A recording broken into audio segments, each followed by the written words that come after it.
Let's mancha! My family and friends are always asking me how I get my food to look and taste like it comes from a restaurant. Well, I'm going to show you how, step by step. Hello, I'm Adrienne Brandis, busy mom, wife, land developer, and real estate agent. I'm a cowgirl at heart, always have been. I used to be a cop on the streets of Los Angeles. Now, I've traded my gun for a spatula. Cooking is my passion. My always hungry husband, RJ, and I love entertaining in our home and eating out. From dive bars to fine dining, I'm constantly inspired by chefs and discovering new recipes. Let me show you how to cook restaurant quality food in the comfort of your own kitchen. Welcome to Adrienne Brings It Home.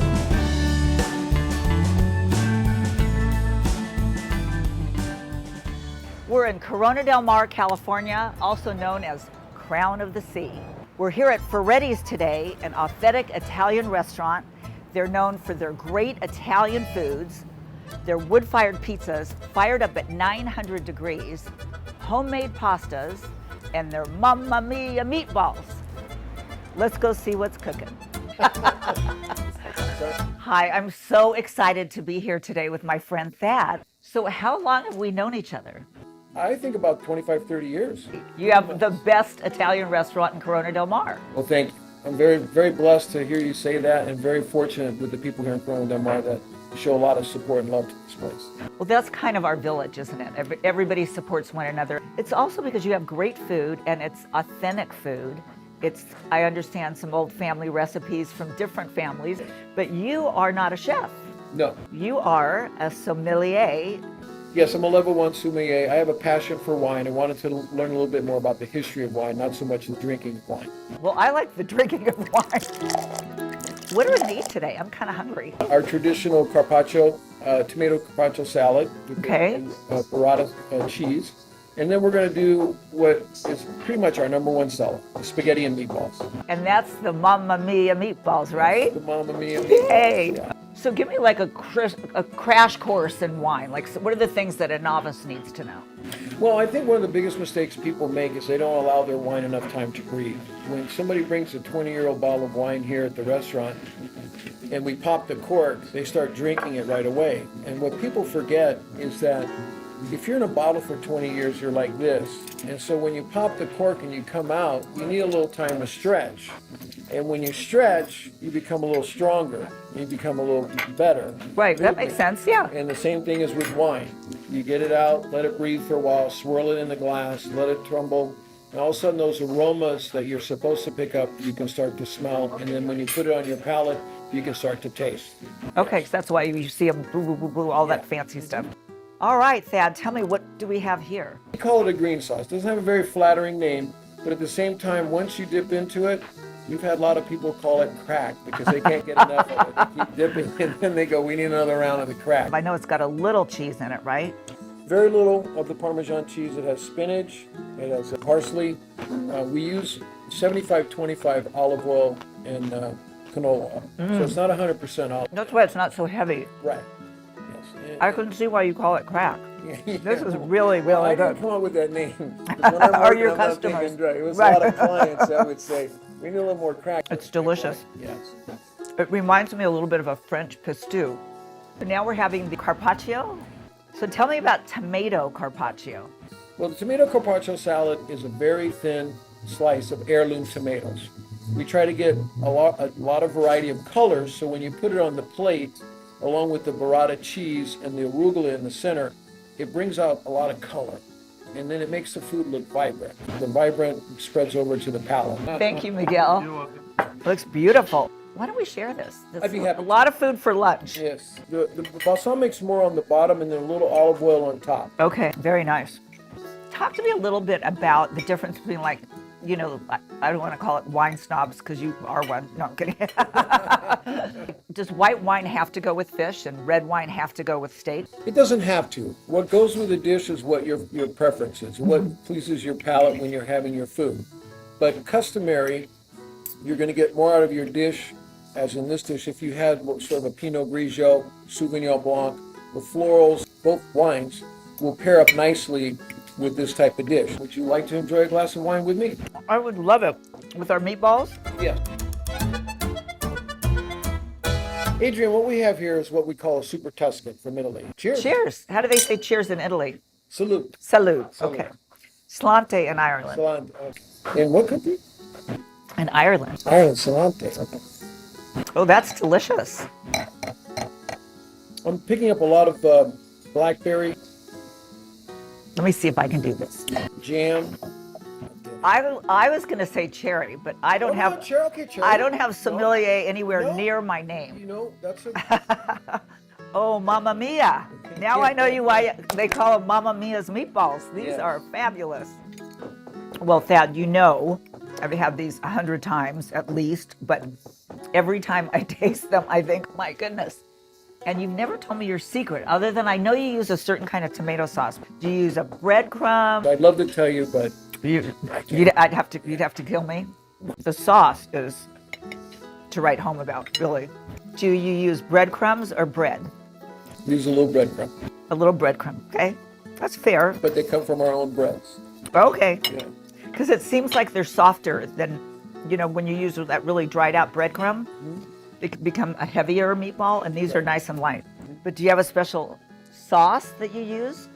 We have special tomatoes that we purchase quite a bit of. She's trying hard to get the recipe out of me, but I'm going to tell you right now, she is not going to get it. So tell me, do you have a favorite item on the menu? Well, that's kind of like asking me who's my favorite child. Yeah, you're not supposed to have one, even though kind of we all do. You've inspired me to go home and cook a dish that is tomato-based for my husband, and I'm going to do a little surprise dinner for him. Salute.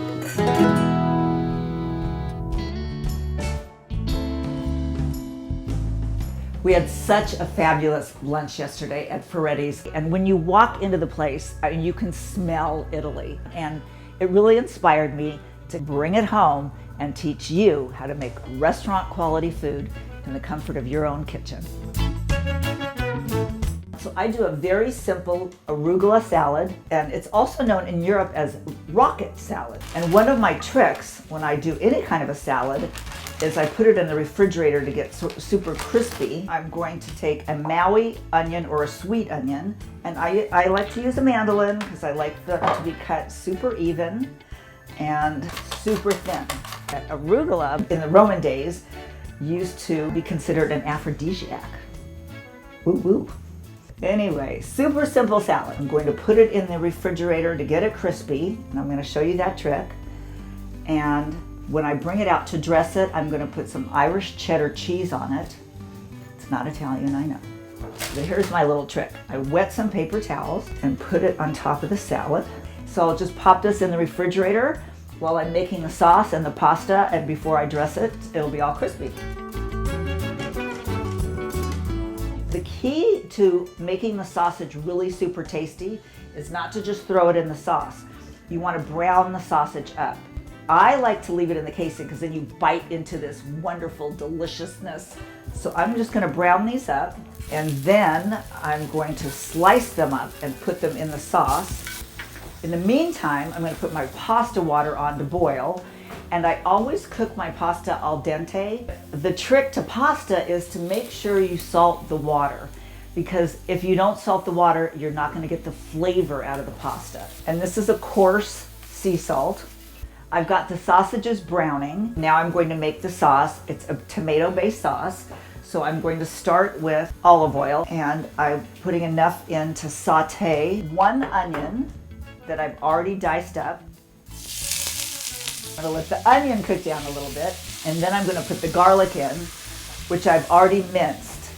And don't look at me like that. It's a lot of garlic. I know. We like a lot of garlic in this house. I wanna say it's probably 15 cloves of garlic. By the time I cook this down with the onion, with the sausage, and all the other flavors, it's not gonna be that strong. So now I'll pop the garlic in. The more you cook it, the better it is, and quite frankly, the leftovers are better the next day. The flavor just kind of gets married, and it's all deliciousness. And I can tell you, when you cook garlic and onion in olive oil or butter, in your house, everyone will be hungry for dinner. You cook with all five senses. You smell, you see, you taste, you hear, and you feel. It's all of those, and you usually eat with your eyes first. So we're gonna also make it pretty. So now I put in 28 ounces of tomatoes, and you can hear, again, your senses, that cooled down the cooking process because they're cold tomatoes. It's just got the onion, the garlic, the olive oil, the sauce. Now we have to season it. Put a little oregano, which is that, I want to say maybe a teaspoon and a half, a little fennel, and this is sage, which adds a lovely earthy flavor. Okay, so that's bubbling, and you can smell that deliciousness. It just makes you hungry. Secret ingredient, sugar. And I happen to have brown sugar on hand, so I'm using brown sugar, maybe 2 teaspoons. And why do I use sugar? What it does is it counteracts the acid in the tomatoes. So it really just kind of smooths it out a little bit. And now I'm going to slice up my sausages, and then I'm going to add my final secret ingredient. My sausages are now brown. I cooked them for about 10 minutes. You don't need to cook them all the way through. They will finish cooking in the sauce. And you obviously want to cool them off a little bit so you don't burn your hands. I just think biting into this beautiful piece of sausage is so much better than having a ragu where it's all mixed in. Now this goes in the sauce. This is boiling up beautifully. The sausages are getting all plump and juicy. And my final secret ingredient, these are fresh English organic peas. And you just pop them in there. They're not cooked.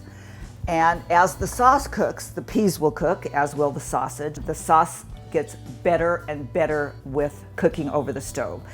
I'm gonna do my final seasoning with salt and pepper. I love white pepper. You don't get that big clump like you do with black pepper sometimes. And then extra salt. And I'm going to taste this. You bet I'm gonna taste this at least 3 times before I even think about serving it.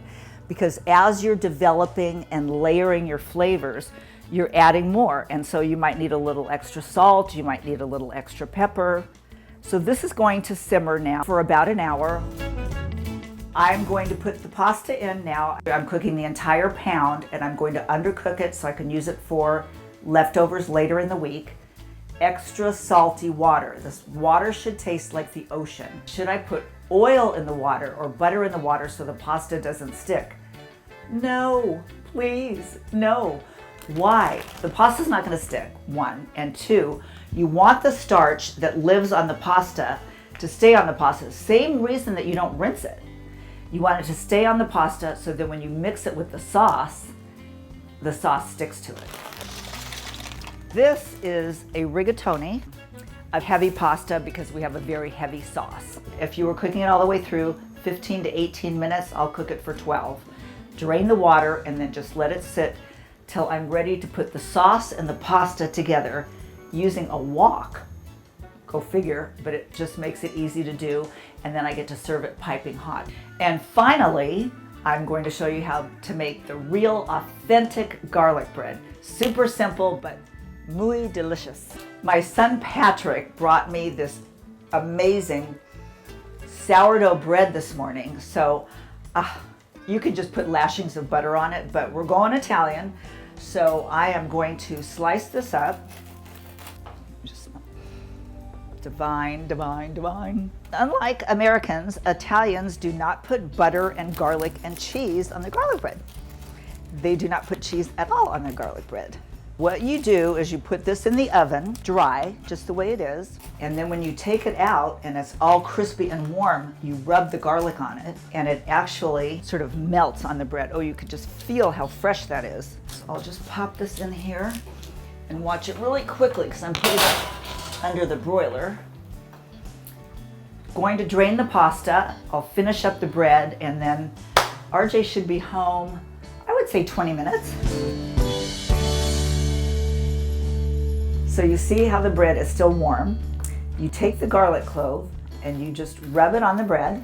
Then your olive oil. This is when you use your really good olive oil, and let that just soak in. And then the finale is to add some salt. And it has come together. Now I'll put the final dish together. I've undercooked the pasta, so I'll simply add some of it to the bowl, and it'll cook a little more when you put the sauce in. Add some sauce, warm it up, and now I've got 2 perfectly sized portions, and I can put this in the refrigerator and actually put half of this in the refrigerator and half in the freezer for our next meal. Okay, so my salad has been chilling and now it's nice and crispy. Normally I would salt and pepper any salad, but arugula is very spicy and very peppery. So I just want to add some salt before I dress it. And I use a nice sea salt, kind of coarse. Don't be afraid, salt's not bad for you. When you're dressing a salad or you're finishing a soup, you want a really good olive oil. And I'm just gonna drizzle it. With the salad dressing, you want to use an oil and an acid, and sometimes an emulsifier like a mustard, but we're keeping this super light. So I'm gonna get some tomato juice. And a little trick with a tomato is to roll it, and it brings out the juice. So you just squeeze the lemon. Did I say tomato before? Of course you don't put a tomato in this. This is lemon juice, folks. And then I've shredded up some Irish cheddar cheese. This just adds real spunky flavor to the salad. So let's toss this up a little bit and I'll set that out on the table. And I believe my husband should be coming home soon. This is a little surprise for him. You know, RJ's always on time when it comes to food. I think he's gonna be really surprised. Hi, honey. Whoa! What's going on here? Is it my birthday? No, I just know that you had a really, really hard week, didn't you? I did. I went to Foretti's, as you know, and Yeah. you were talking about their pasta, so I thought I would make you a nice Italian dinner Wow. That's with pretty your spectacular. favorite wine. In my favorite decanter. In your favorite decanter. Do you need to just chill for a minute, or can I just go? I want to eat. Okay. And the food's made with love, right? The food's always made with love in this house. Here you go. Wow. Is that like beautiful? Ooh, And then, it's breathtaking. I am a happy camper. do you want me to serve salad, or do you want to wait till after dinner? I'd like to You have a always like salad it after. after your pasta. Okay. I like to eat like the French do, salad at the end of the meal. What do I say? A major bowl of deliciousness. It is that. It certainly is that. Let's manja. Ciao. It's comfort food. It's fantastic. This bread is to die for. It's sensational. You could have this just as a meal by itself.